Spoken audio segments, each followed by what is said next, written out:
자영업자들아 이것 하지 마라. 최근에 이제 관리자들 3명이 이제 퇴사를 했어요.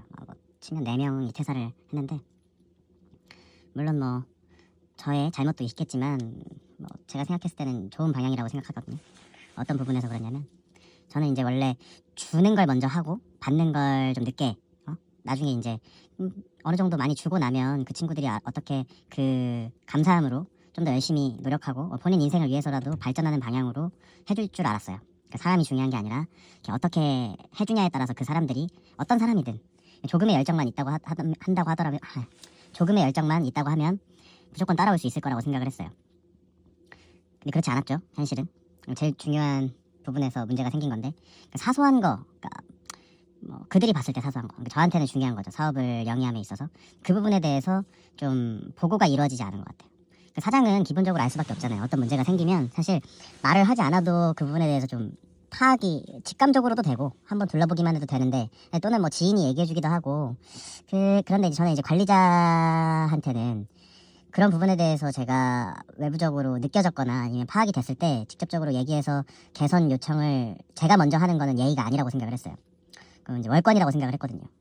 어쨌든 필드에서 뛰고 있지 않은데 필드에 뛰고 있는 사람한테 좀 너무 간섭한다고 생각이 들어서 안 했는데, 사소한 부분에 대해서 보고를 하지 않더라고요. 예를 들어서 진짜 물이 생긴 경우도 있었고, 매장에. 그런 부분에 대해서 제가 CCTV를 봐야만 파악이 되는 거예요. 이제 손님이 얼마나 찼나 하고 보니까 그 테이블이 사라져 있어요. 왜 사라졌지? 보면은 물이 떨어져서, 배관에서 물이 떨어진 거죠. 그런 부분에 대한 보고도 이루어지지 않는 관리자였거든요. 근데 그런 부분들을 저는 이제 보고를 해달라고 엄청나게 정말 읍소를 했죠. 근데 그 부분들이 개선이 계속 안 되더라고요. 그래서 결국에 관리자를 두는 이유가 사라졌고, 그래서 어떻게 보면 그 친구들은 본인이 퇴사했다고 생각을 하지만 저는 그 친구들을 제가 놔줬어요. 어쩔 수 없겠더라고요. 방법이 없더라고요. 제가 이제 정신과를 다닐 정도로 너무 힘들어졌거든요.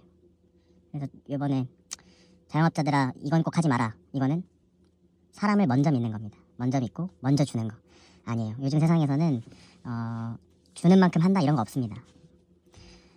줄 때 주세요.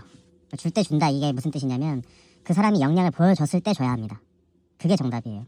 이게 나쁜 방향으로 흘러간다고 생각하는 사람들도 있을 거예요. 근데 제가 정말 작지만 한 매장에서 한 번에 25명도 고용하고, 진짜 적을 때는 뭐 한 14명 정도 이렇게 고용하면서 14명에서 25명이 계속 왔다 갔다 하는 이렇게 그런 매장인데, 그런 매장을 한 3년 정도 이제 제가 사장으로서 관리자를 두고 운영했을 때 경험입니다.